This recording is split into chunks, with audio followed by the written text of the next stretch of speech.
That's our letter to the listeners. You know, you can include your dumb bullshit. Just give us something. Give us anything. Yeah, there's your cold open right there. Yeah, this is a symbiotic relationship. Good day, De Niro Nation. Welcome to Our Hero De Niro. I'm Mike, here with my co-host Mike. Hello. And we are going to discuss 2000's Meet the Parents, starring Robert De Niro. And oh my God. So a little bit of behind the scenes kind of context for the way that we do this podcast. So when we roll, I don't need to say this, I guess they're going to have heard it in the previous episode, aren't they? What were you just going to say? That I was going to tell the story of us rolling, but then I remembered that like we recorded it. Was there really a story to it? We rolled. I don't know. I thought you were going to say that we watched it in person. I thought that's what you were going to say. Cut that out. Yeah, that's magic. A fine thing to say. So a little bit of behind the scenes magic about the kind of formation and creation of this beautiful podcast you're listening to right now. For this episode, Mike and I actually watched Meet the Parents together.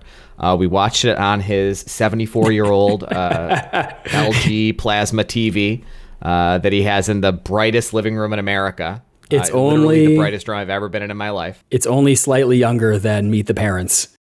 I'll tell you what, though.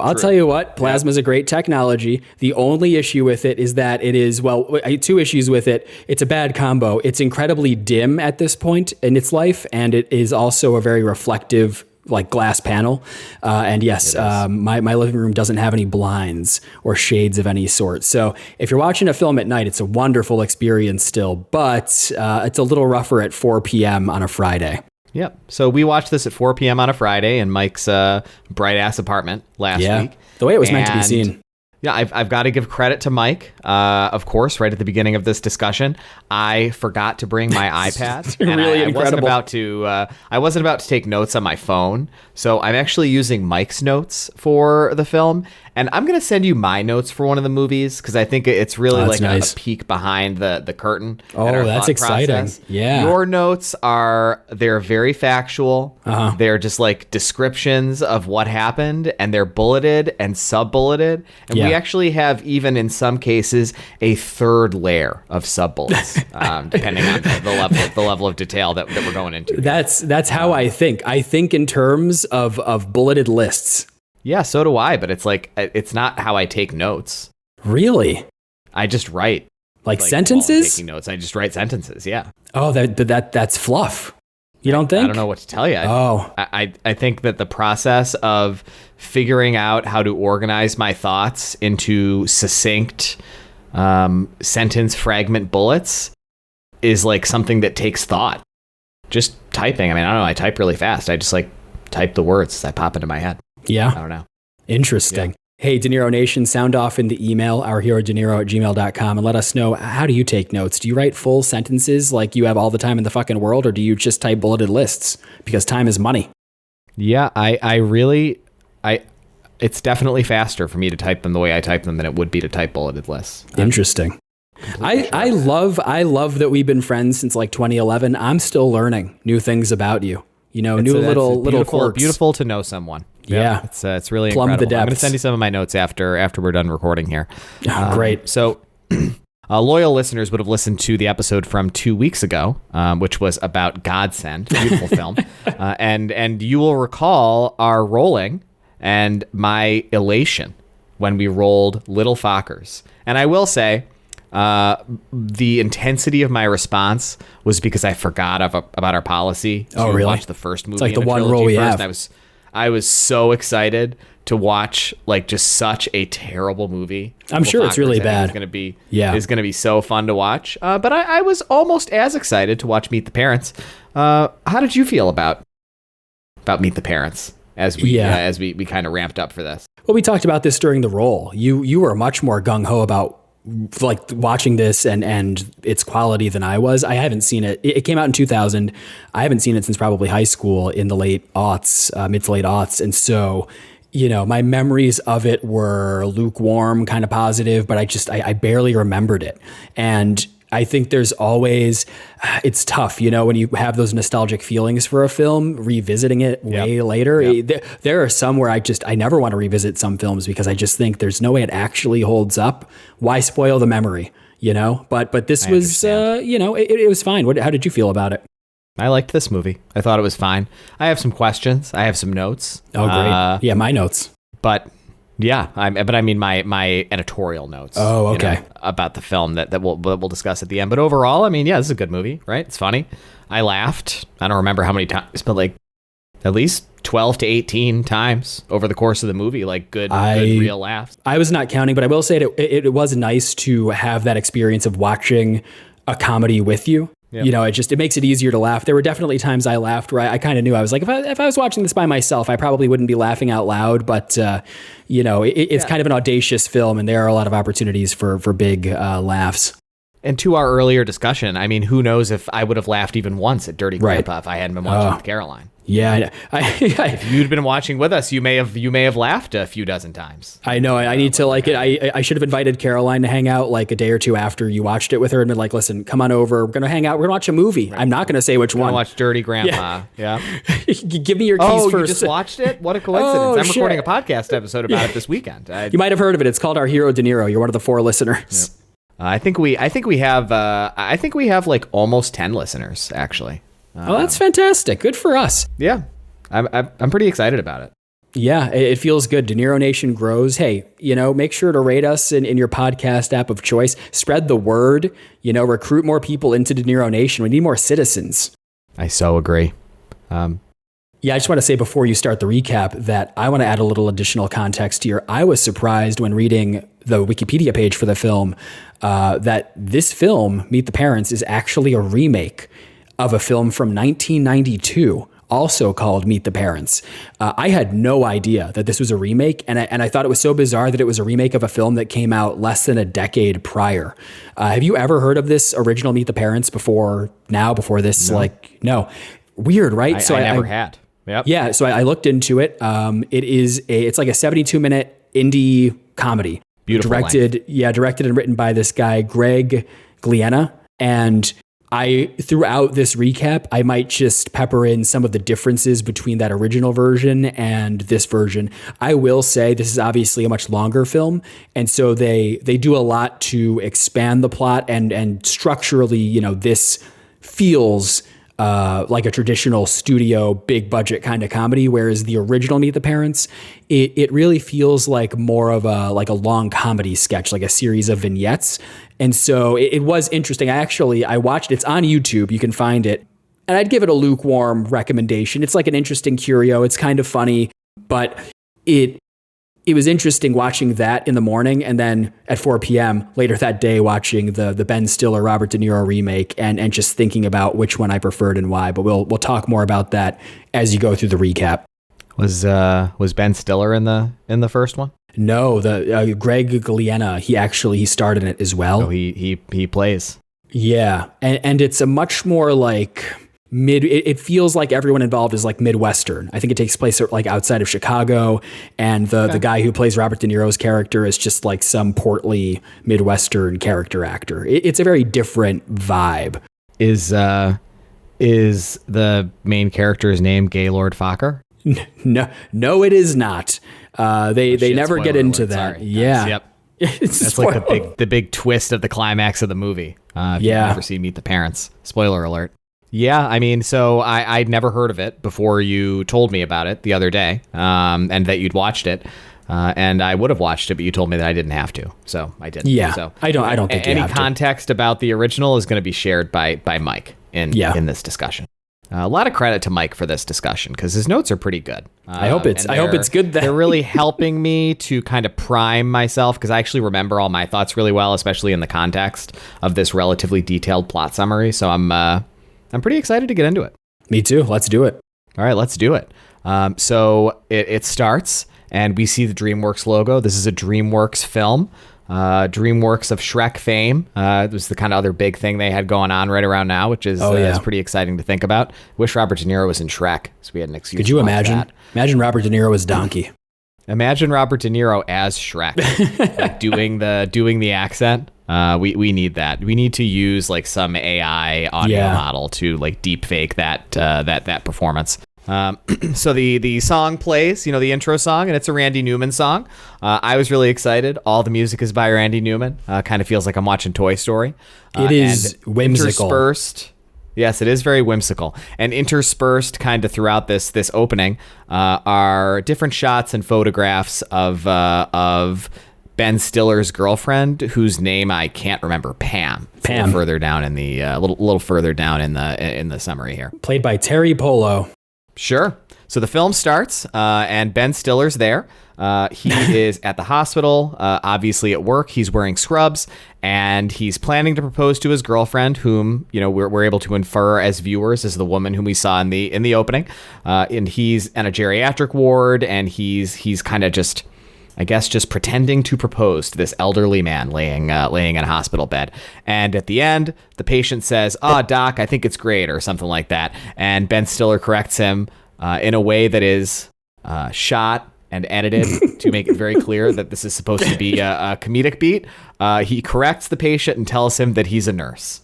So let's kind of acknowledge this here. There's a lot of comedy, I think, in this movie that doesn't really work very well. Yeah. But I think most of the comedy that doesn't work very well is pretty harmless and very of its time.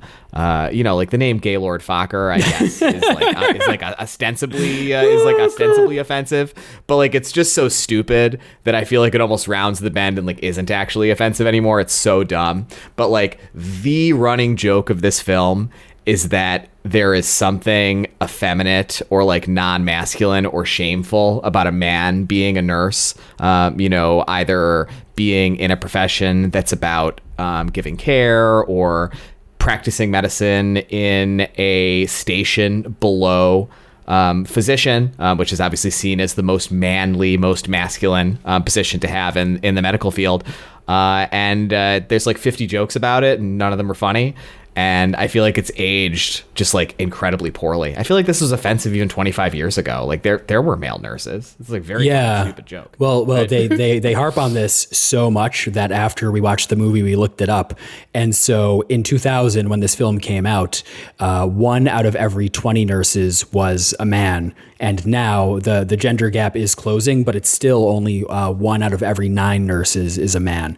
But yeah, it's a joke that really aged like milk. I don't know if it's the bubble that we're in, but I feel like it would be really fucked up to make fun of a guy for being a nurse now in 2025. I don't know. I feel like that stat. So I was not a part of you looking that stat up, just so you know. So you just shared that, and we did it. I'm pretty sure we did it together. I'm pretty sure I did it with you in my living room. No, I think I would have filed. I think I would have filed that away in my memory. Yeah, okay. That 1 out of 9 number sounds low to me. Is that you a credible source? I have no fucking idea. I mean, just man. think do you want to going verify to the right hospital. now? Why? I feel like if you go to the hospital, I feel like 1 out of 3 nurses that I see is a man. I was expecting you to say it was 35 or 40%, honestly. Listen, I just Googled it again because you're causing me to second guess myself. Yep. And according to Google's AI overview, which I'm sure is infallible, women make up the majority of nurses, with men making up about 10 to 12% of the nursing workforce. Yeah. Well, I don't trust those Google AI overviews at all. Jesus Christ. They hallucinate all the time. But BLS does say 12%. So we trust BLS.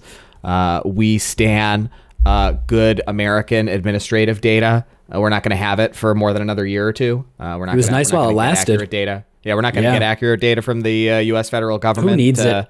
Probably 6 months out from now, but we've been lucky to have great, accurate BLS data up until 2025. So 12%. There you go. Sounds low to me. But maybe it is just the bubble we're in. Never doubt me again. What? Well, listen. You were trusting the Google AI summary. Okay, it very easily could have been wrong. It's wrong 12% of the time, just 12% of nurses are men. Yeah. So, yep. Here you go. So that all happens, and so now we move on to Ben Stiller's girlfriend Pam. She's a preschool teacher. She's with her class, and Ben Stiller walks over to her school, and he's smoking a cigarette, and so he's a smoker, and this is a very important thing about his character. Yeah. It's going to be very important to the plot of this film. You could do that in 2000. So you could anywhere you wanted. Well, more or less. Probably not in restaurants at that point, but certainly wasn't stigmatized the way it is now. So Ben Stiller, I'm going to call him Greg. I'm trying to get into the habit of calling these characters by their character names, not their actor names. He walks up, and Pam is standing kind of with her back to a giant like window on the front of the school, and the kids are looking out the window and they can see around her. So they see Greg out there, and they're like, "Hey, Mrs. Whatever the hell her last name is, Burns. Mrs. Burns. Do you want to go out there? Because I think that's your special friend out there," or something. They call him like some silly name like that. And so she does. She goes out to talk to him, and this is when he's going to do his proposal, and he's got a whole deal set up. He's coordinating his proposal with the school kids. So there's a whole like physical comedy thing that like isn't funny at all. Classic like late 90s, early 2000s comedy movie shit, where the kids have like construction paper letters that they've cut out that are meant to spell the words "marry me," but they fuck up the order they stand in like probably 3 times, but it feels like 50 times while you're watching it. Like it's just like so dragged out. And he's trying to get them arranged in the right way, and he's like stalling, he's on his knees, but he doesn't want to do the proposal until the letters are right. And so it takes the kids so long to do the letters that Pam's phone rings, and it's her sister on the phone, and they have a very lengthy conversation. And I was just thinking in this scene, by the way, like let's get your opinion about it. I think you don't answer your fucking phone. Like, yeah. And like, it's a good thing that she did, I guess, because otherwise, like, he would have done this in a way that we'll find in the plot of the film would have been very bad. But like, I don't know, man. Like, if you're in the middle of a one-on-one conversation with someone and it's 2000, so a phone call isn't a thing. Because like, if someone in your family calls you now without sending a text, like, I think it's reasonable to assume like the culture around phone usage has changed, that like, oh, maybe this is actually urgent because they're calling, not texting. Let me just say, I've had to have some stern talks with my parents because they would pull that shit every now and then, and it would like freak me like I would always think I have to answer this right now because one of you might be dead or something. Why else would you just call me? Yep. Like, why is this happening? But yes, I agree with you. Yeah, you just got calls all the time. Right. Like, it's like, dude, you're having a one-on-one conversation with your boyfriend. It's probably only going to take another 2 to 5 minutes. It's like, I don't know, man, let her leave a voicemail. Like, why does she pick up? Right. Oh, my sister's calling. I'll call her back in 5 minutes. Right. Like, let's finish this conversation, honey. But I feel like, answer. Yeah. Get through the rest of the scene, and then I'm going to offer my thoughts on this scene, which are very different than the ones you just offered. Oh, sure. I'm really, really, really excited to hear that.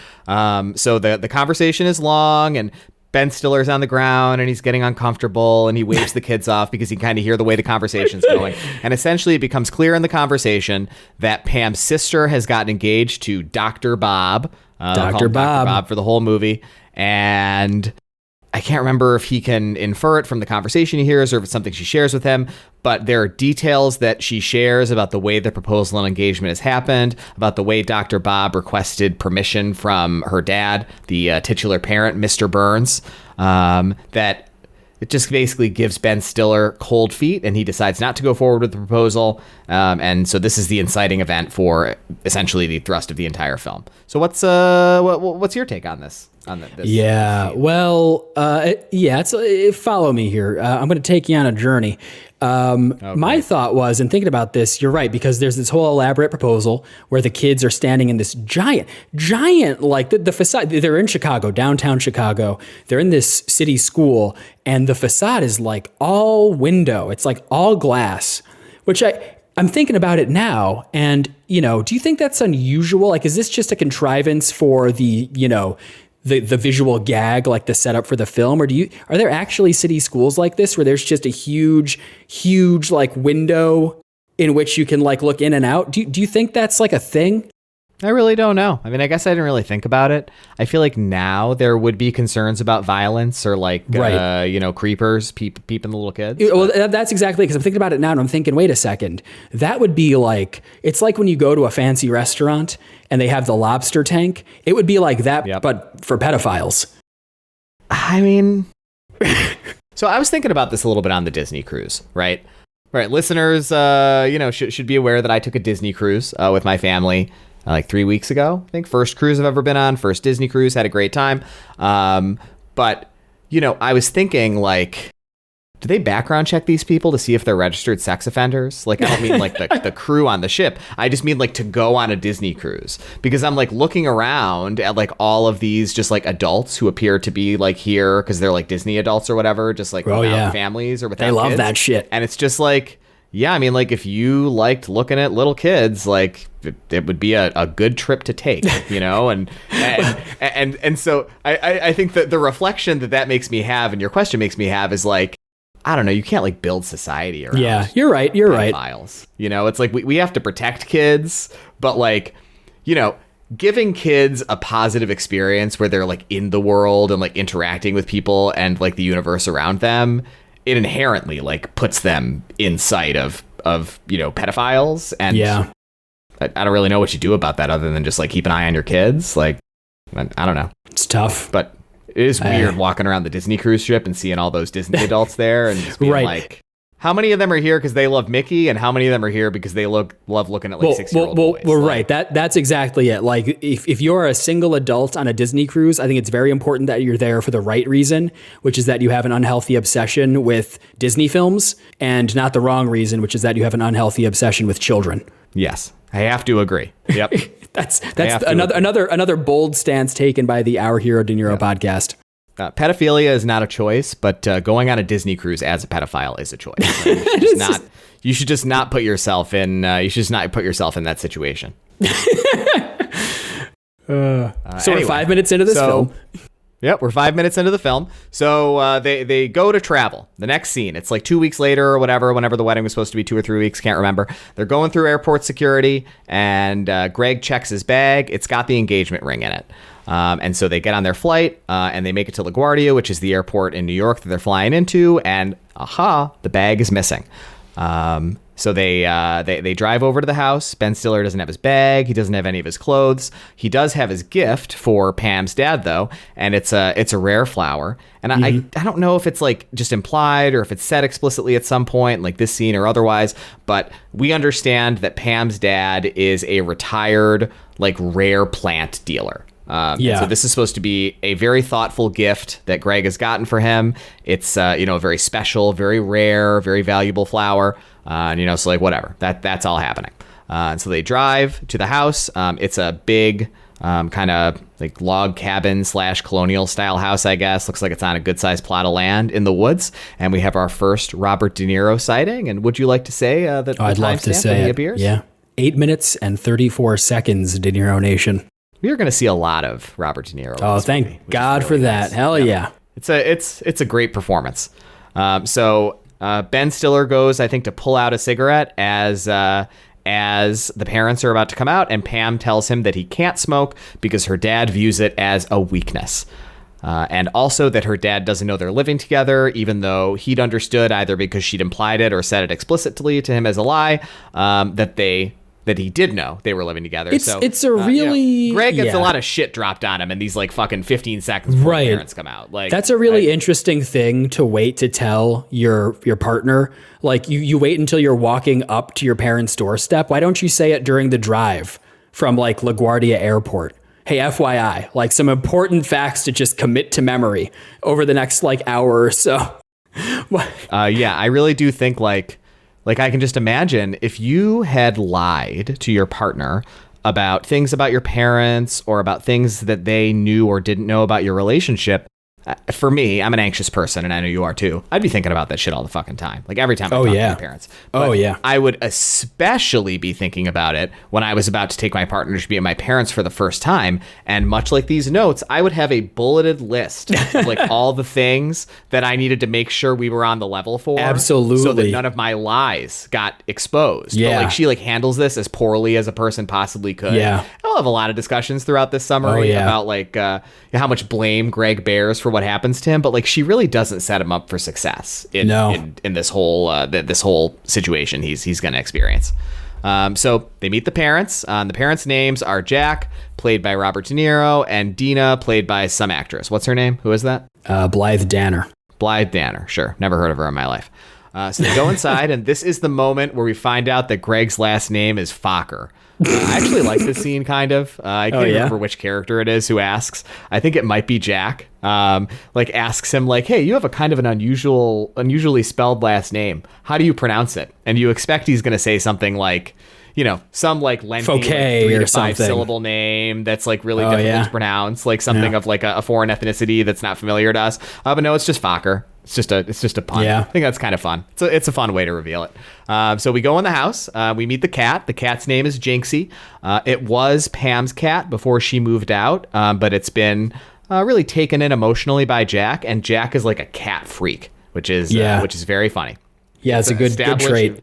Yep. Established very clearly in this scene that Jinxie cannot be left outside. It's not safe for him to be out there. And they have this whole discussion about whether Greg hates cats. And this is like another incredible, like Pam is kind of a shitty girlfriend moment. Yeah. Greg is clearly trying to make a good impression on Jack, her dad, whom she knows is like a total fucking weirdo. And he's just trying to be cool and like be agreeable and be normal. And Pam's like, oh no, Greg hates cats.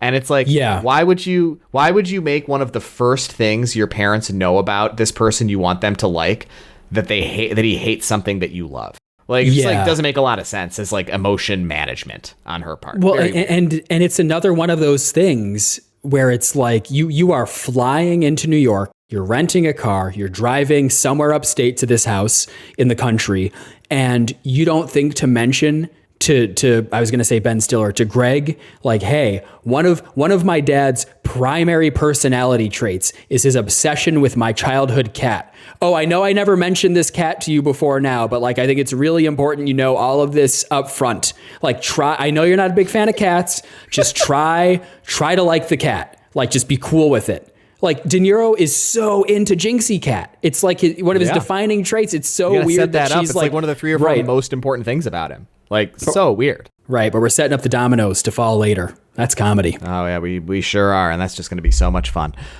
So that scene happens, and then they kind of move into the living room. They're having cocktails. They're just getting to know each other, and Greg presents his gift, and it is a rare and beautiful flower, which I cannot remember the name of, and it's not in your notes, but what's important is that Jack does not recognize the flower. Yeah, his acting is very bad.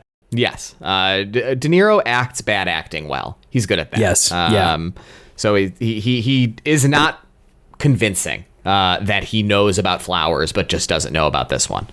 This comes up, the whole thing about Ben Stiller being a male nurse again. They don't respect it. And in this scene, Jack reveals that he has a new business that he's setting up, which is hidden cameras inside of household objects that are motion activated. And so it is established at this point that, Ben Stiller's character should suspect that he is being watched everywhere he is in the house. There are all these cameras that are tiny that could just be hidden in any object, and they're motion activated. So when he comes into the frame, it's going to get piped to some feed somewhere. That was one of the notable moments for me. I really liked this conversation between Greg and Jack, Ben Stiller and Robert De Niro, because De Niro is setting up the business idea to Greg, and he asks him, "Can you ever really trust another human being, Greg?" And Ben Stiller, in like perfect Ben Stiller way, is just like, "Sure, I think so." And De Niro just goes, "No, the answer is you cannot." And then reveals this like insane idea of just putting cameras in everything. That would really like drive me fucking nuts. I would put everything face down in my room.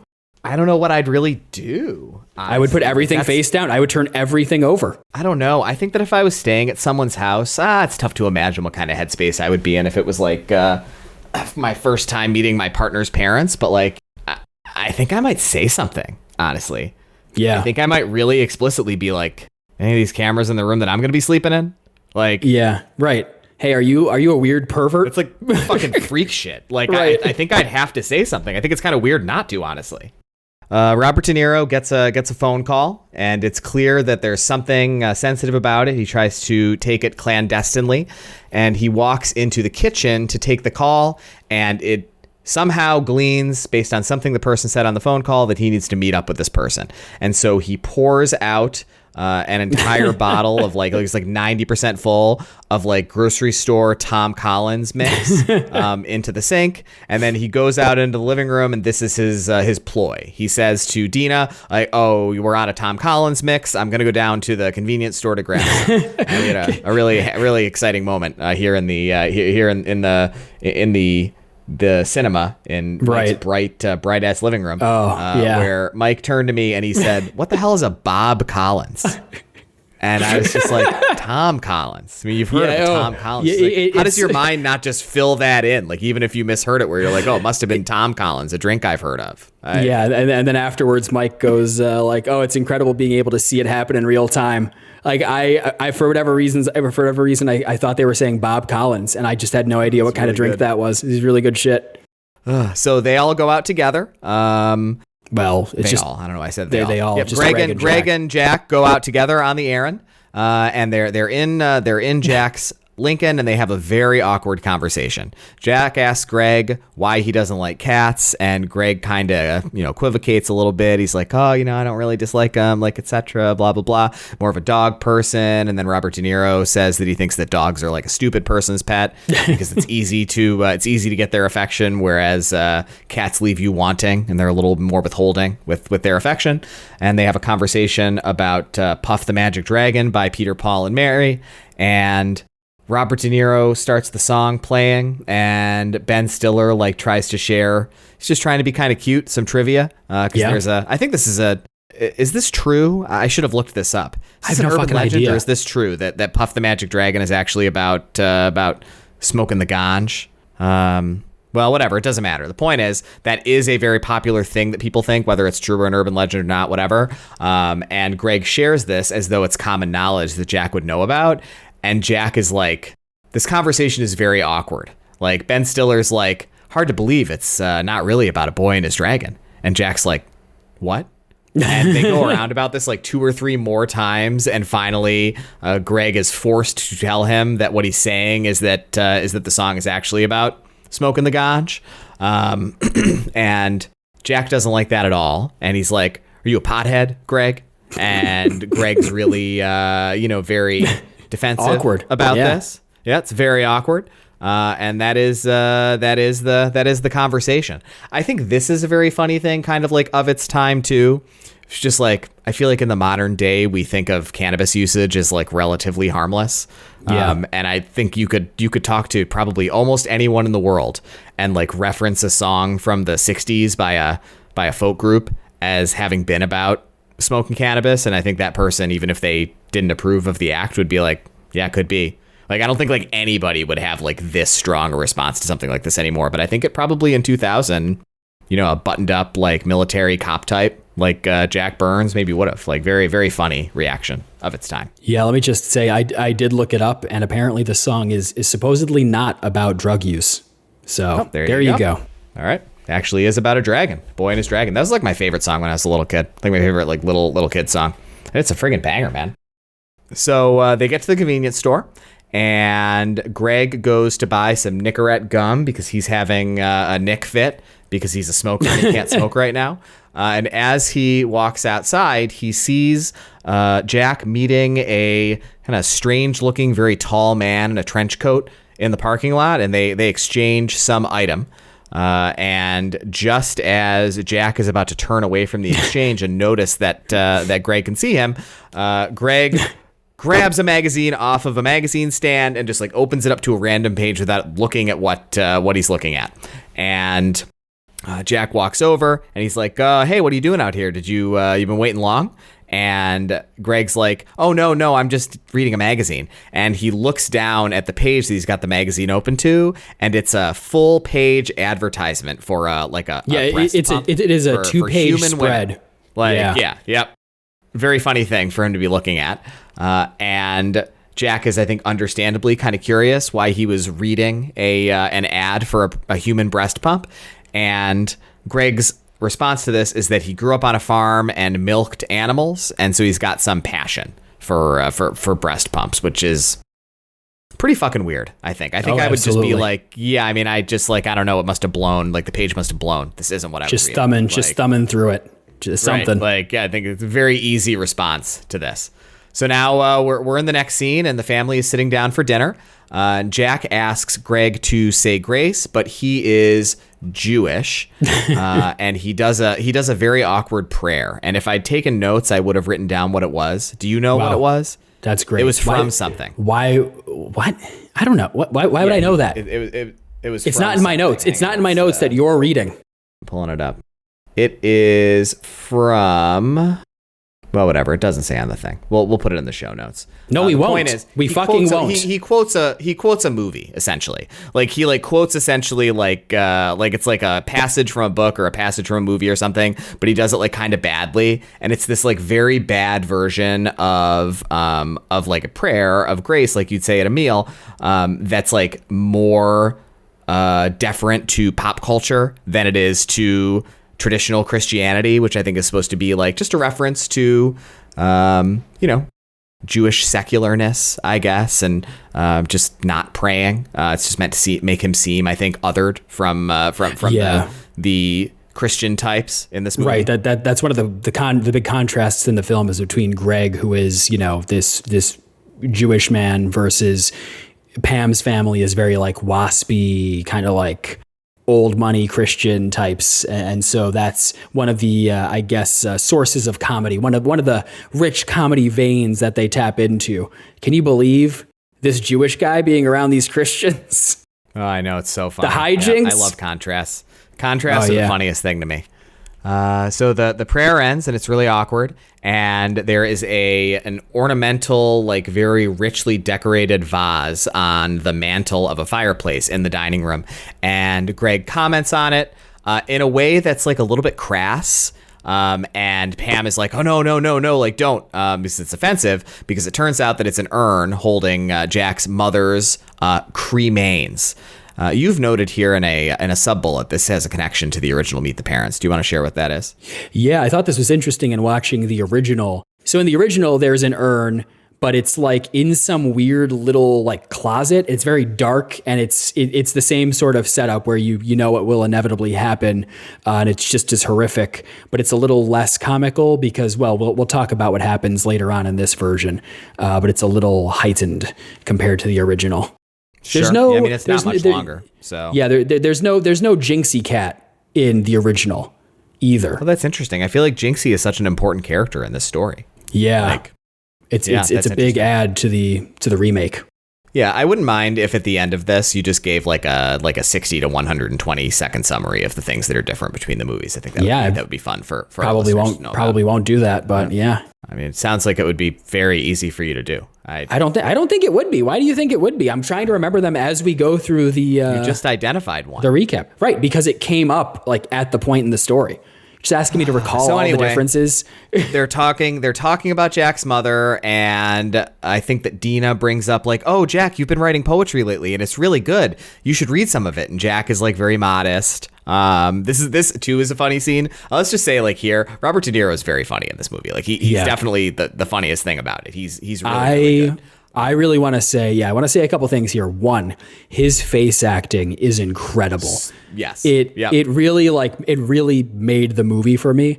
And two, he's so much funnier in this film than he is in Dirty Grandpa, which is the only other comedic, like real comedy that we have to compare it against. And I think it's because he plays the character of Jack Burns so straight. Like he's funny because he's not. Like, yeah, he does the faces and stuff. Trying to be funny. Right, but that's exactly it. Like, he's funny because his character is so, like, deathly serious. And, it's so fantastic. Like, this version, like De Niro is really what makes this superior to the original for me. Because nothing against the actor in the original who plays the father figure, but he just, it's not the same. He doesn't like do the faces. He doesn't have like the gravitas that De Niro has. And it really elevated the film for me versus the original. Yeah, I agree. I think this is one of the funniest scenes in the entire movie, honestly. I think everything about it is so funny. So this is the first thing that Robert De Niro did that I thought was like incredibly funny. He makes one of his best faces in this scene. Oh, it's so he's good. Kind of playing at like being bashful about reading the poem, but like you can tell he really does want to read it. And then when he finally acquiesces, I'm doing air quotes to read it, he just pulls it out of his pocket and had it with him. It's like so funny. Just on him the whole time. Straight. And I'd like to read the poem. This is the poem. It's My Mother by Jack Burns. You gave me life. You gave me milk. You gave me courage. Your name was Angela, an angel from heaven. But you were also an angel of God, and he needed you too. I selfishly tried to hold on to you while the cancer ate away at your organs like a rebel force. And now we'll meet in heaven, and I shall see you nevermore, nevermore, nevermore. And Pam says, Dad, that's beautiful. And Greg says, yes, it was so beautiful and yet had so much information. And this is one of the funniest scenes in the entire film. It's really quite good. It's all played very well by all the actors. I love the poem.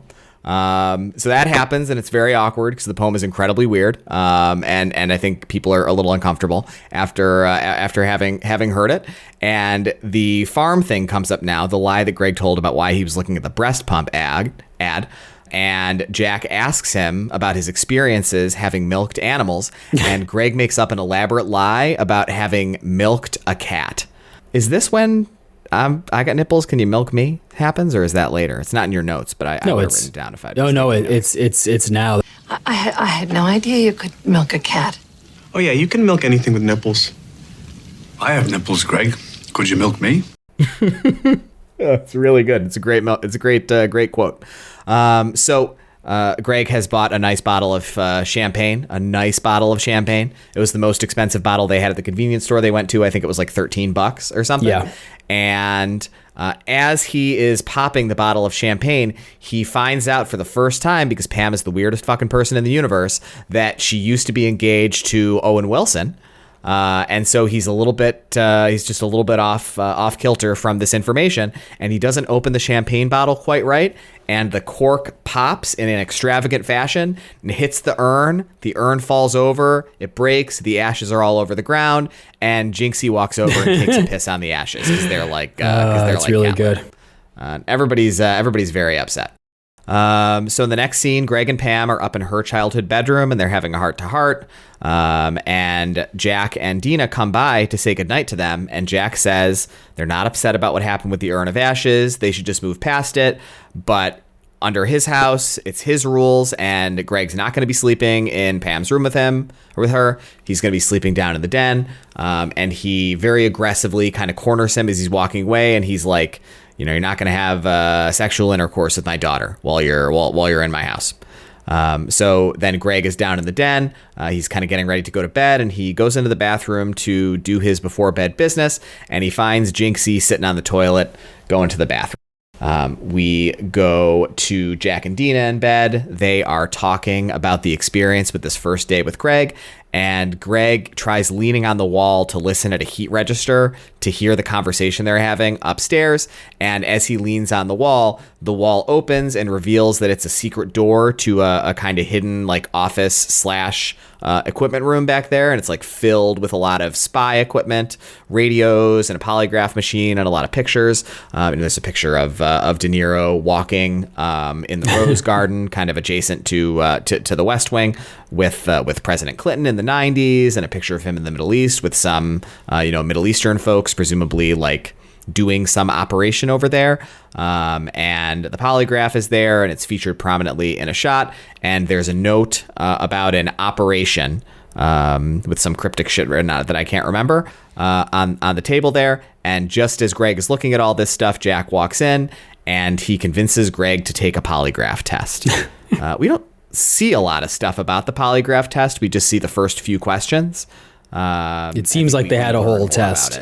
Yeah. We learn more about it. Okay, so I want to ask you here, put yourself in Greg's shoes. What do? Do you take the polygraph test? Because De Niro kind of pushes him into it by saying the classic, like, well, if you have nothing to hide, and like, that would not work on me. Well, first of all, I have shit to hide. I have a lot to hide because like, I don't fucking know you. I'd be like, I just met you 6 hours ago, bro. Like, even if I have nothing to hide, like that doesn't mean you need to know my fucking business. I probably wouldn't say it that way to De Niro, but there's like no way you could convince me to do that, like ever.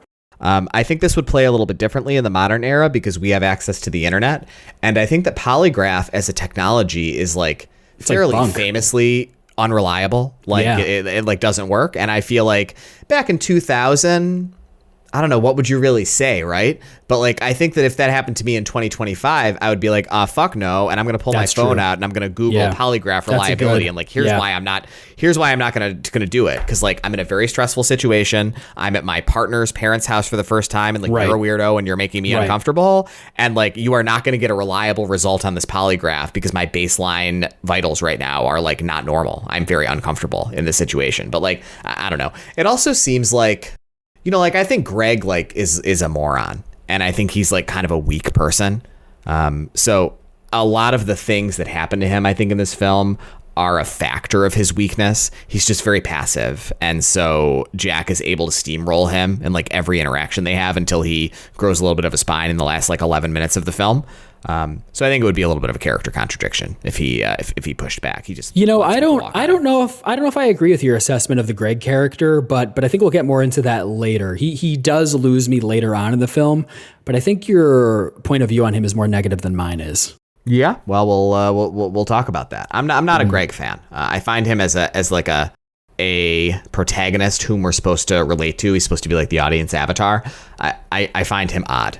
So anyway, the polygraph happens, and in the next scene, Greg is talking to Pam, and he's just very upset about having taken the polygraph test. You know, he tells her that he doesn't think that he lied about anything. He doesn't think there were any issues, but he's very confused about what's happening here. And this is the scene where Pam tells Greg, my dad's not actually a flower salesman. He's actually a retired CIA agent. And Greg is nervous about his performance so far at the visit, but Pam says he's doing great. Like, let me just say, like, he obviously isn't. You know, like, well, she's not helping Pam him. is like a very bad partner. Like, she's like she's not good. She's not doing a good job. Sort of sucks. Like, I don't love Greg, but she's hanging him out to dry at every fucking turn in this movie. It's not. I want to know too. I want to know because they're not engaged yet. So why is like, you're my boyfriend and like I like you enough to bring you to meet my parents enough to cross that threshold to where he is like entrusted with this information? Yeah, it doesn't really make any sense. It doesn't make a lot of sense, but whatever. I guess it's because Jack is so fucking bad at acting like a florist or whatever he's supposed to be in his cover. Pick a cover that you have some sort of interest in or like ability to lie about. I would say, hey, I'm a professional Halo Combat Evolved player. Yeah. Or I'm a professional, like a business manager, like something. Nobody would ever ask something about, like that, right? You know, Something really boring, and something really boring that like, and you could just like talk about like balance sheets and like deals and shit. Like it's like you can be like so vague about business, and like I don't think anybody really like wants to hear specificity from people about the business they do unless they are in that same business. It's like a very bad cover to choose something that has a lot of technical specificity to it and not know it's like very unusual. Specificity. Very, very odd. So anyway, Greg goes to bed. He wakes up and he's got Jinxie the cat sitting on his bed, and he's got Jack sitting at the end of the bed. And Jack has found out from Pam. Creepy. Jack has found out from Pam that she's shared the secret of him being a retired CIA agent, and Jack tells Greg that he's in the circle of trust now, and that he can't violate that trust or he'll be out of the circle.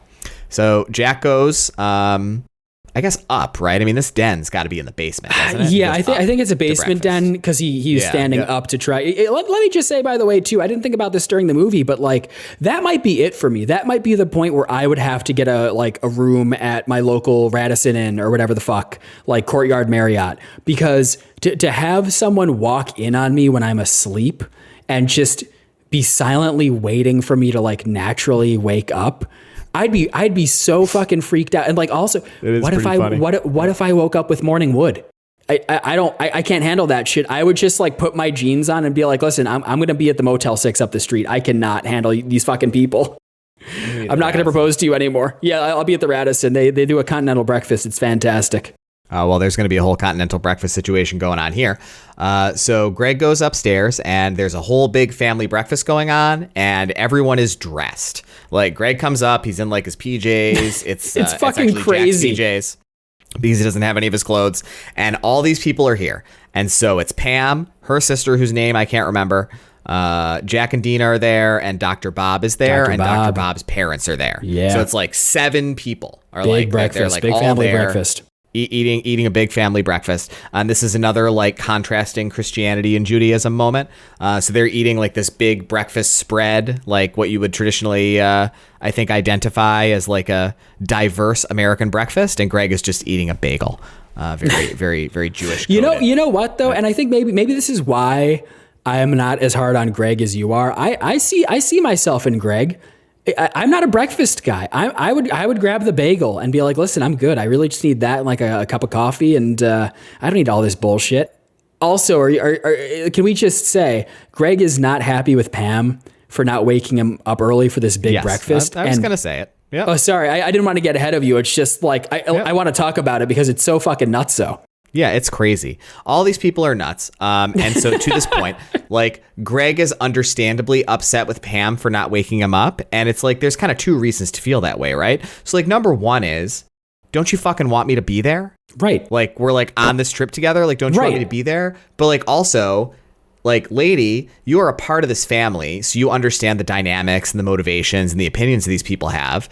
And you should be looking out for me. Like, my family is weird. Like, they have a lot of like weird preconceived notions about how people should behave. And so if you roll up to breakfast 45 minutes after it starts and you're still in your PJs, my weirdo family is going to think you're weird. So I think I'm going to wake you up 30 minutes before breakfast starts and like tell you like brush your hair, swish a little bit of mouthwash, put on like a nice shirt. You know, like it's like this is basic fucking shit. Like she like really sucks. And it's such a big start to the day. Why would it not come up in conversation the night before? Hey, exciting to see Dr. Bob and his like parents and like everyone for breakfast tomorrow. They'll be here at 8 a.m. Yep. Right. We're not going to wake you up though. Crazy stuff. Yep. And so this was the moment where I don't even remember how this happened, so good. But like we both wrote in our notes at the exact same time. You weren't writing notes, you dumb bitch. You said it out loud. I wrote some notes. Oh, did you really? Oh my God, I don't. It's not a visual medium. You don't need to. Yep.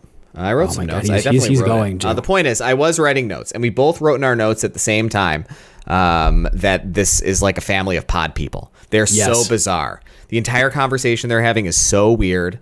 Like, yeah, this conversation is crazy. They have this whole discussion about how like Dr. Bob works in medicine and his father is also a retired doctor. And Greg's like, oh, I also work in medicine. And they're like, oh, what specialty? And he says nursing. And the reaction they have is crazy. They just laugh in his face. Yeah, the only reason in these people's universe that a man could ever possibly say that he was a nurse is like as a joke. Even though, I don't know, 1 out of 20, you know? Like, it wasn't that rare. It's not like it was like a 0.1% of the nursing population were men. It's like, I don't know, you're going to bump into one like in a shift.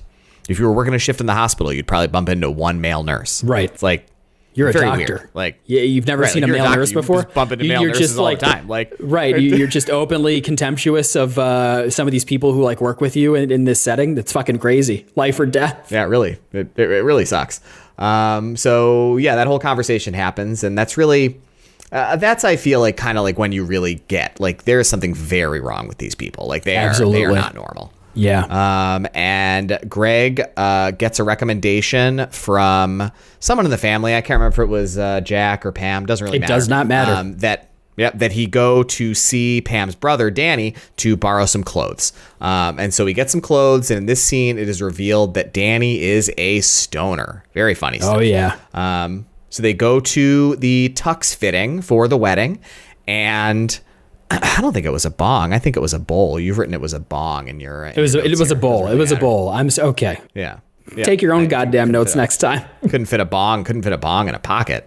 So this is a very weird scene. So they're at the tuxedo shop doing the tux fitting, and Greg has left the coat that he borrowed from Danny sitting on like a little couch somewhere in the corner of the space, and Danny must need whatever cannabis smoking implement he's got in the pocket of his coat, and he goes to pull it out of the pocket, and just as he's pulling it out, Jack comes around the corner and he's like, hey, what is it you got there?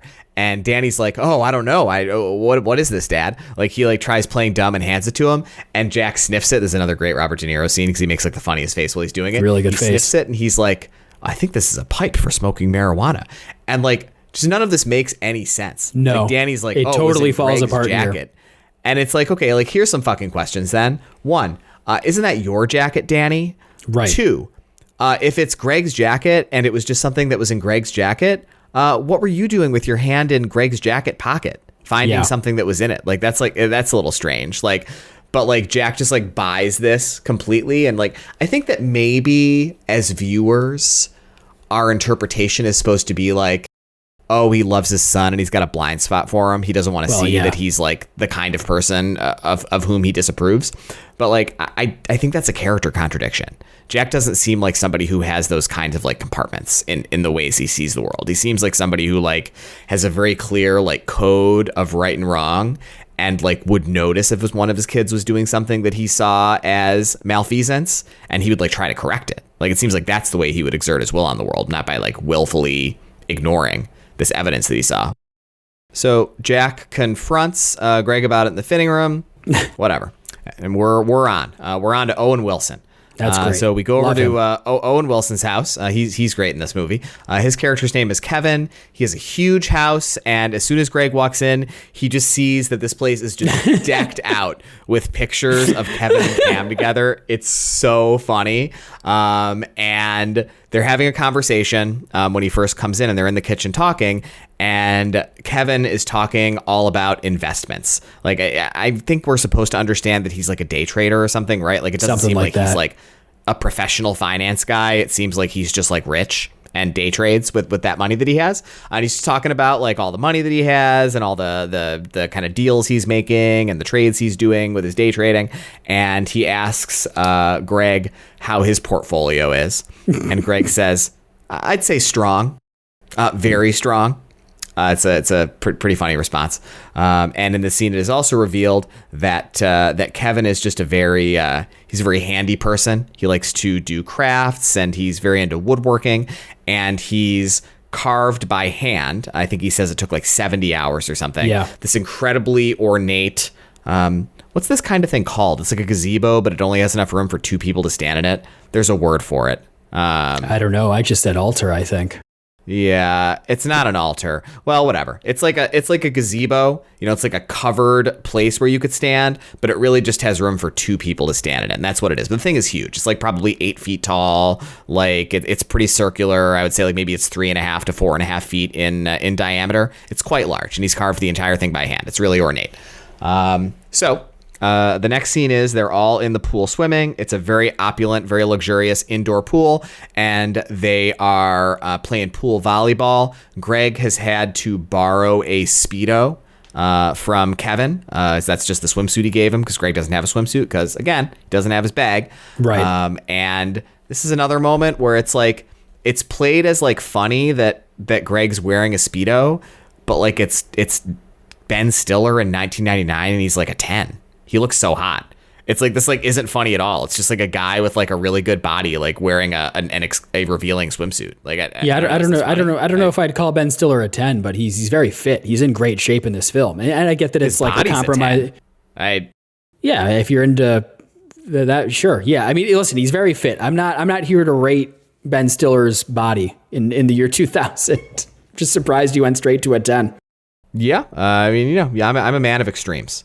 It's like everything's either between a 1 and a 3 or between an 8 and a 10. So they play pool volleyball, and at first Greg is getting made fun of by his teammates for not playing well. They're blaming him for not playing well enough, so they're not doing well. And so he responds to this by starting to play a lot harder. And he jumps to do a spike, and he spikes the ball, but he does it really hard, and it hits Pam's sister, who now I see in your notes is named Deb. It hits her right in the face, and she gets a really bad nosebleed, and her eye's all bruised over. And it's just like another really awkward fuck up on Greg's part. So they're back to the Burns house, and Greg's luggage is delivered by the airline. And Jack talks to Greg and says like, hey, I should have mentioned this earlier, but earlier he told him not to flush the toilet in the basement den that he's staying in. Did he? Yes, definitely. Oh, yep. I missed that. Oh yeah, it's established. Yep. Yeah. That's why it's funny at the end when you see that it actually was Greg who flushed the toilet. But he knew he wasn't supposed to. Okay, but I do remember when their Pam, I think, is trying to sell Greg on the idea of sleeping separately in the den. And she says like, oh, it'll be nice. Like you'll have your own bathroom. So it's a bathroom without a fucking toilet? How is that nice? Well, it has a toilet. You just can't flush it. What do you mean? Then what? You're just filling it with piss and shit? Well, I mean, you think you just don't take a shit. Like, right, but you're just pissing in it and like, then how do they take care of that at the end?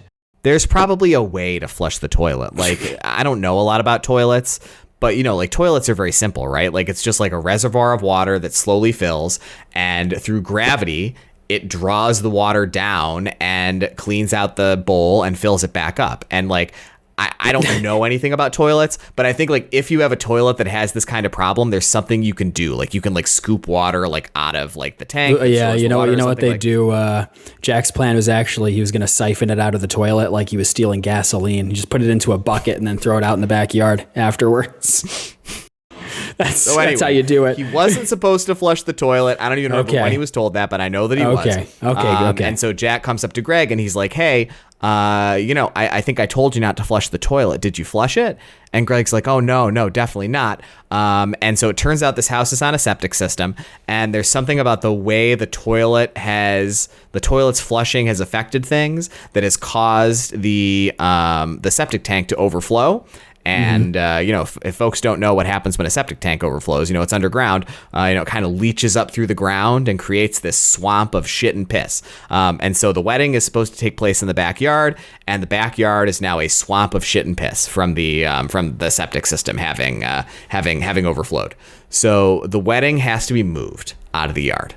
Now Greg's gotten a suitcase back, and Jack is, unsurprisingly curious about what's going on in there. So he goes into the den, Jack does, to look in Greg's suitcase to see what he's up to. And it turns out that Greg's got the wrong suitcase. He finds out about this right before Jack goes in. He's trying to open it and the key's not working. And he realizes like somehow this is the exact same suitcase that I have with the exact same lock, but it's not a match. I must have gotten the wrong suitcase. And in his frustration, he lets Jinxie outside, which we know from earlier in the film he's not supposed to do. So Jack goes in right after Greg leaves in a panic about how he just let Jinxie out.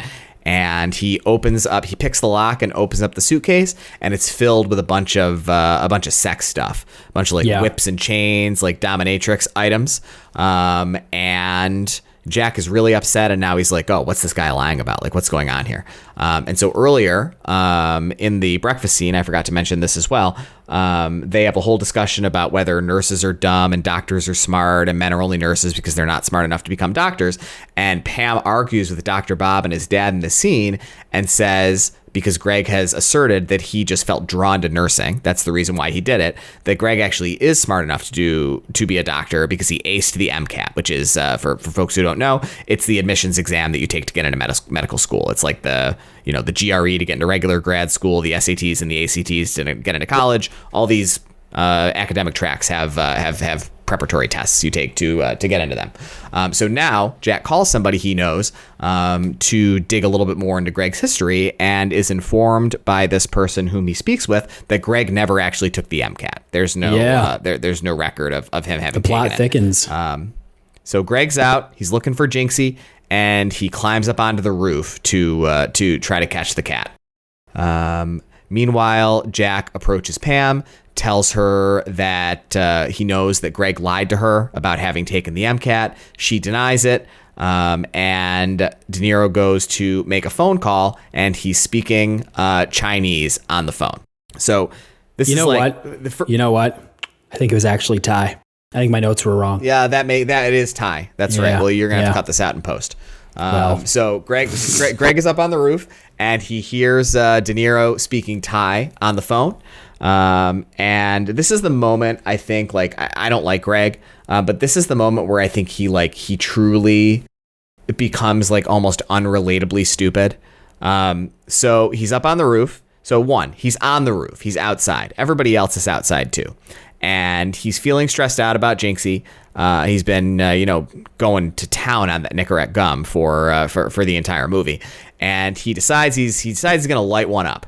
And so he does this. And just as he does, like Jack and like a bunch of people like come outside, and he's kind of walking around on the roof and they can hear him. And so he kind of panics. He's like, oh no, like, are they going to hear me? Are they going to smell the smoke? And so he flicks the cigarette away.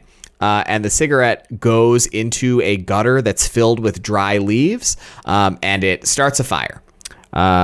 He manages to catch Jinxie, but he drops Jinxie on the ground. The cat is fine, but like this is not going well.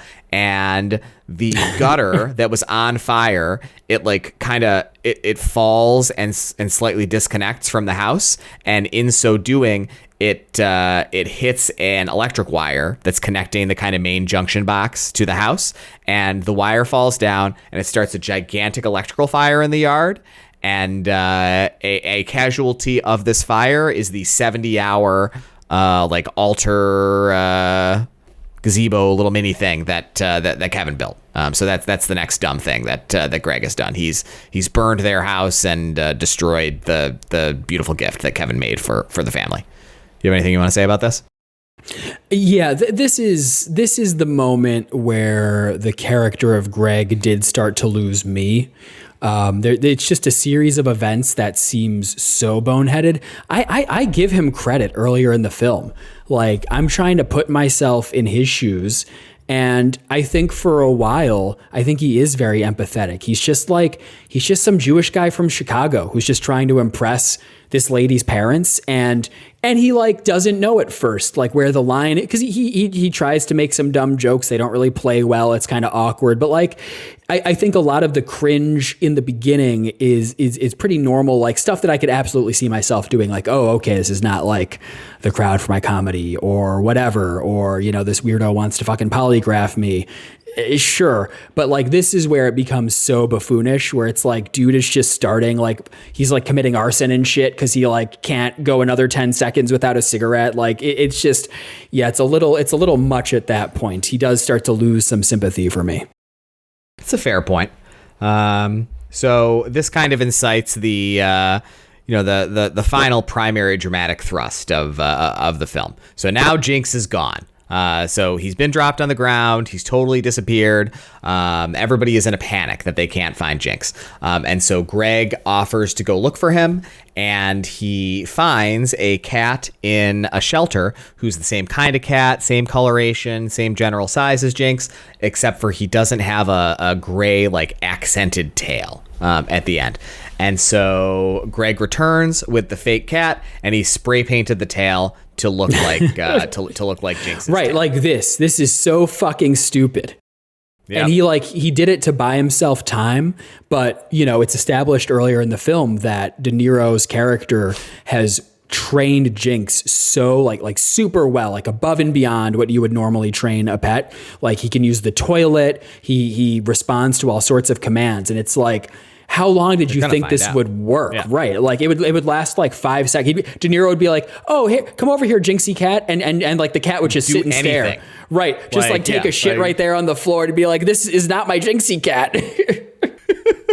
It also is just like, I don't know, like if I have and have had for my entire life pets, and it's like, it doesn't really matter how similar two animals look. It's like you're going to recognize whether it's your pet or not. Like there's like these subtle things about someone or about like a living thing. Like I think a size difference of 5% would be noticeable to someone who like held and looked at this animal all the time. And it's like, there's no way two cats would ever be that identical where like only the tip of the tail was different and everything else is completely the same. Like it's just like, it's so stupid and contrived. So the fake cat's back, and everybody thinks that Jinx was really found by Greg. And so now the family loves him. They're all at dinner together. Greg's yucking it up with the family. He's telling jokes. They're laughing at all of his jokes. It's clear that this has won them over for him. But meanwhile, and I don't know if you saw me laughing a second ago, but I was laughing because I read down in the notes and I saw what you wrote here. So before I read verbatim this line that Mike wrote in his notes, I just want to comment that for the whole time we were watching the movie, every time Greg broke out a stick of Nicorette gum, Mike would talk about how he saw the commercials on TV all the time when he was a kid, but he's never tried the Nicorette Nicorette gum, and watching this movie has really made him want to try it. Go ahead. When I was a kid, I used to see the commercials for Nicorette gum on TV because my family had cable, and every time I saw it, they just, the advertising was powerful, and it really made me want to try Nicorette gum because I just thought like, oh, this must be like the most satisfying gum ever. But I never smoked. I never took up that habit, so I never needed to try Nicorette gum. But seeing it featured so heavily in this film, like it reawakened that desire where I was like, oh, I bet it's nice. I bet it just really makes you feel good. Let's go out this weekend and let's buy a couple packs of Nicorette. Let's get some Nicorette. Let's boys hitting the town. Get Nicorette wasted. Chewing that Nicorette. Yeah. So anyway, what Mike has written here in this bullet is, meanwhile, fake Jinx eats Greg's delicious Nicorette gum and tears up Deb's wedding dress. I forgot that like I was taking notes for you too. That's just what I wrote for myself. Delicious Nicorette gum. Let's try to get a Nicorette sponsorship. Yeah, sure. Obviously nicotine is a stimulant, right? And I think that if a, 150 to 200 pound adult human chewed a single pack of Nicorette gum, hey, you might get like a little bit wired, I guess, but it probably wouldn't really affect you, I wouldn't think. But if you're like a little 12 to 16 pound cat and you chew a whole pack of Nicorette gum, oh yeah, that's a lot of milligrams of nicotine and not very many kilograms of cat. So the cat is fucking wired. So all you've written here in your notes is that the cat tears up Pam's wedding dress, but the cat really tears up the entire house. Destroys the entire den. All the furniture and the upholstery and everything in the living room and in the den and like all over these different rooms of the house that it showed are completely destroyed. Stuff's knocked over, lamps are knocked over. Like there's a lot of damage done to the house. This cat was seriously wired from this delicious Nicorette gum.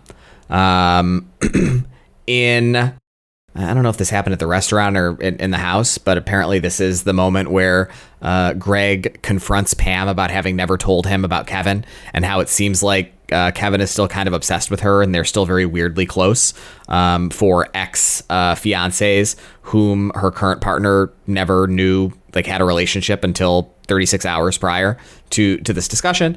And Pam's defensive and she says she never loved Kevin but really loves Greg, and gives a really weird defense, which is that the connection they had was more physical than anything. And it's like, I would not want to know that. Like, I get it. Like, I understand like the point she's trying to make, but it's like, she really is like pretty bad at being in a relationship. It's like, sure, that might be true. And like, I understand the validity of that defense. Like, there are more important things than your physical connection with someone, but like, that's not reassuring. Right. You know? Greg, honey, listen, I was only with him because he was hung like a horse. Because he had a billy club down there. He had that wild hog. Yeah. But he wasn't nearly as neurotic and awkward as you, honey. I love your neurotic awkwardness. And so in this same scene, Jack gets a call and, well, he actually gets a voicemail. He'd gotten a message on his answering machine. And so it came in, I think, significantly prior. And it's a neighbor calling to say like, oh, hey, you know who I found out in the yard earlier, but your little buddy Jinx, I got him here at the house. Glad we found him. Come out over and get him. And so it's very clear now that this was never the cat, you know? So there we go. Jack is trying to get home to see what's happened, and Greg and Jack get into a race. Greg is driving Dr. Bob's dad's new Mercedes, and Jack is driving his Lincoln, which we mentioned earlier, and they have this really like awkward race where they're just flooring it every time a light turns green, but they're hitting every red light. Right, like they're driving through town. Yeah. Yep. And Jack does beat Greg home because Greg misses a turn. And this is the point where we see the den and it's totally destroyed. So I told this. It's revealed that Greg spray painted Jinx's tail. And at this point, for some reason, Greg also comes clean about the fire. Like, listen, honesty is a virtue. Like, I get it. But it's like, if it were me, I would have kept that one under my hat for like 6 to 18 months. Like, let's like, you know, like they already know that I did this one horrible thing. Yeah. Well, for me, they're not blaming me for the fire. Like I'm going to hold on to this one for a bit and see how this all shakes out. Like, yeah. I mean, I would never fucking mention it, but if I did, I would wait until Pam was pregnant with my child and I'd be like, you cannot escape me now. FYI, I started that fire because I really needed a smoke. Right. And I was climbing on your right. But this is in my notes. This is where I put like once he's found out and confronted for spray painting the fake Jinx's tail, I swear to God, I would not say a word. I would turn around and I would just walk out the door, and I would never be seen again by anyone in that family, even Pam. Like I would by the time she got back to Chicago, like my shit would be cleared out of that apartment. I would just be a fucking ghost. She would have to go to therapy because she would be like convinced that she invented me. Was this a shared hallucination of the Burns family? Of Gaylord Focker? Gaylord. Listen, man, we're not there yet. Why don't you fucking get to it? Oh, well, 2 hours to recap, meet the parents. And so they're having this whole argument about everything. And Greg gets defensive and he says, well, hey, Jack, it seems like you actually are still a spy because I found all your spy shit in the secret room in the den, and I found your note about the operation.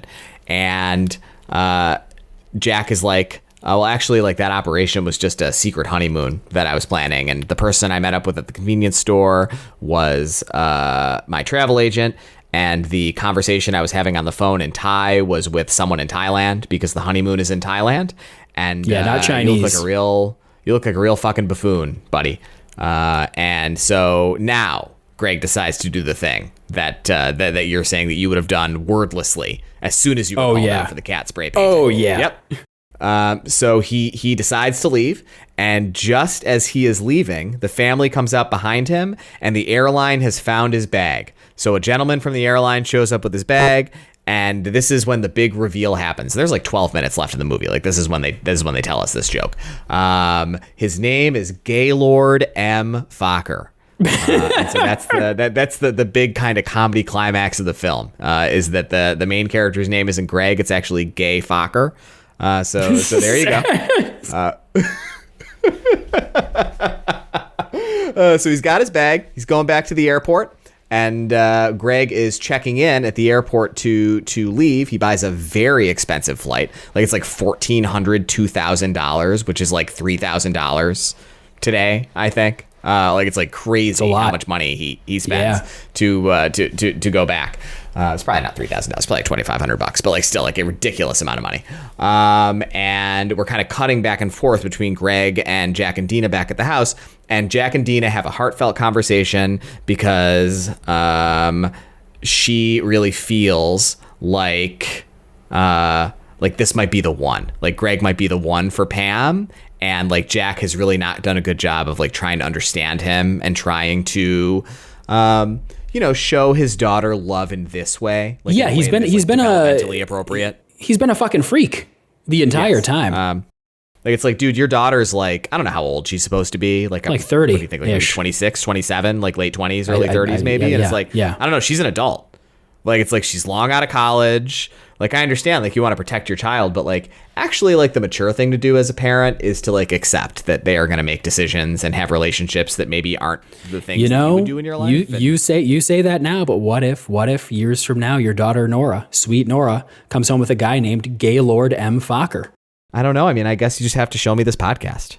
Yeah, revisit this historical document. It's here in the record, right? Like, she's gonna listen to this when she gets older. Honestly, a great way to feel close to us. Like, I think that'll be nice, and I think she should wait until we're both dead. No, no, you don't think so? I think at least one of us should be dead.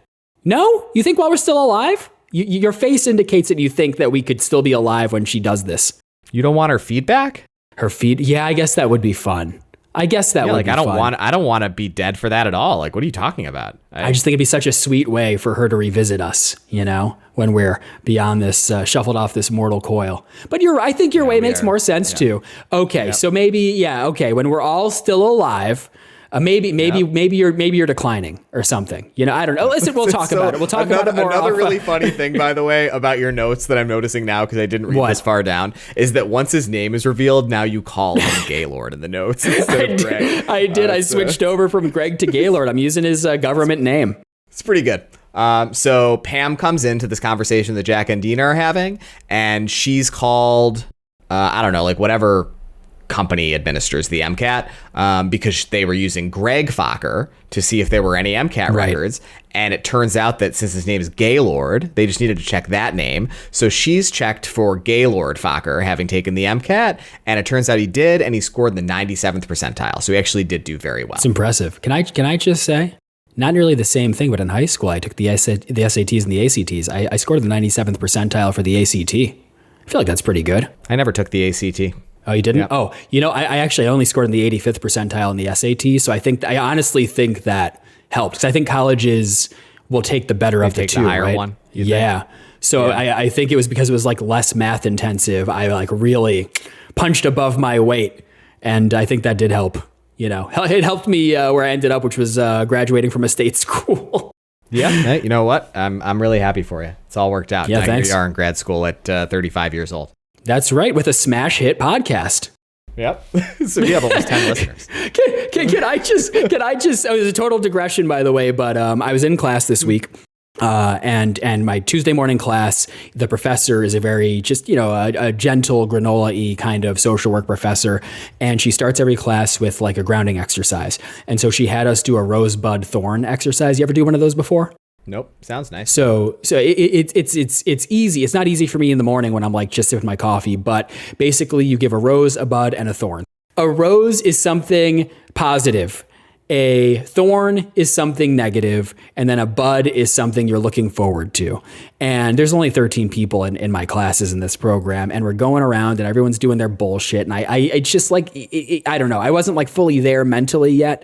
And, the person who went right before me, she's this, young woman who works in healthcare right now while she's in this program. And she, like, her rose was that she got 3 job interviews for new jobs. And like everyone was really like, really positive and like was literally like clapping for her, like applauding for her. That sounds like, exciting.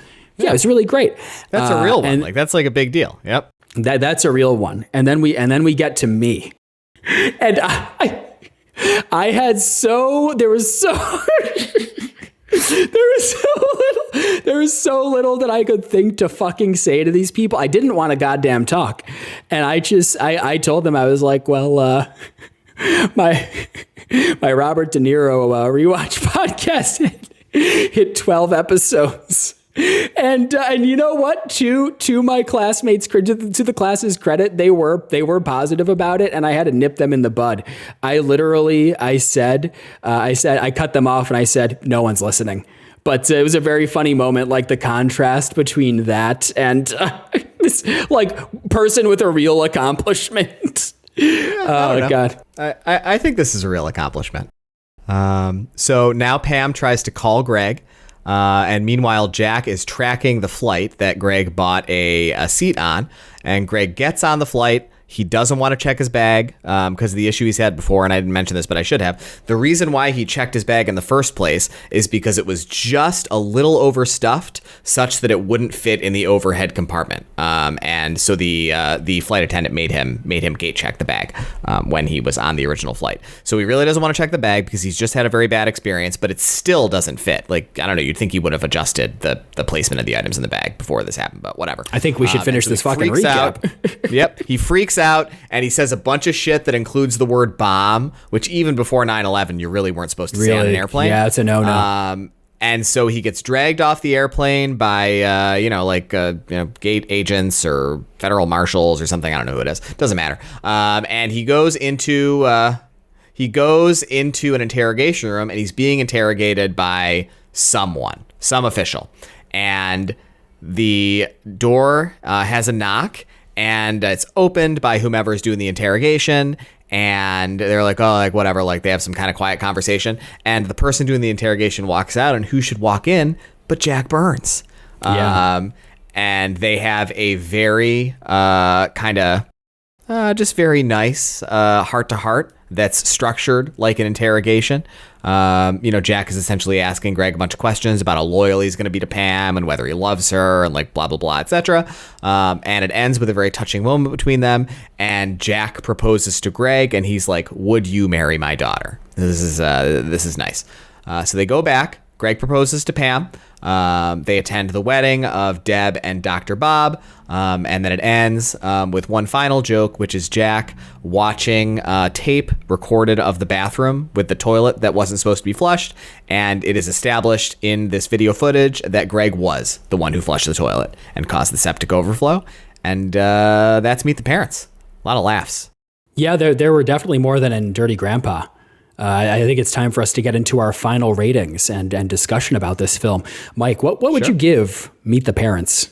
Yeah, so from memory, I had given this 3.5 stars on Letterboxd when I first reviewed every movie I'd ever seen on Letterboxd. So when we first made Letterboxd accounts, I don't know if you remember, but I looked at the top 100 films from every year since 1965 and marked all of them that I had seen and rated the ones that I remembered. So I'm pretty sure I've logged like every movie I've ever seen on Letterboxd, unless I've seen a movie that was below the top 100 in the year that it came out. And so in memory, I had given Meet the Parents 3.5 stars. And I stand by that. I think it is a 3.5 star film. So I'm going to give it 3.5 stars. I think it's good. I think that it is not great, but it made me laugh.